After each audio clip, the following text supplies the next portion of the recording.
ગુજરાત આદિજાતિ મંત્રી, પૂર્વ વન મંત્રી, આદિજાતિ મંત્રી, તમે સાપુતારા જાઓ, હોટલોના નામ જોઈએ તો મારી પાસેથી લઈ જાઓ. બોમ્બેમાં જાઓ, રિસોર્ટો હોટલોના નામ જોઈએ તો મારી પાસે લઈ જાઓ.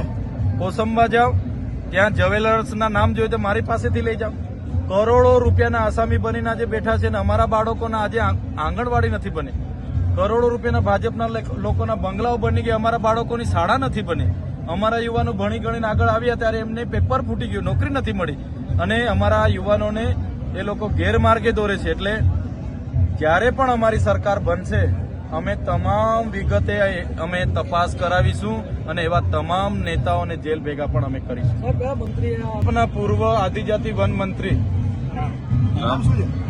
જેણે અહીંયા આવીને ભાષણ કર્યું છે, ચૈતર વસાવાનું. આવનારા દિવસોમાં જેણે આદિવાસીના ખોટા પ્રમાણપત્ર ખોટા લોકોને આપ્યા છે, આવનારા દિવસોમાં કોસંબા હોય, સુરત હોય, જેટલા જ્વેલર્સમાં એમની ભાગીદારી છે, જેટલા સાપુતારામાં એમના રિસોર્ટ અને હોટલો મોટલો છે, બોમ્બેમાં, દીવ દમણમાં હોટલો મોટલો છે, 27માં અમારી સરકાર બને છે, એવા બધા જ નેતાઓની ઇન્કવાયરી અમે નામ તો બોલો કોણ છે માજી મંત્રી?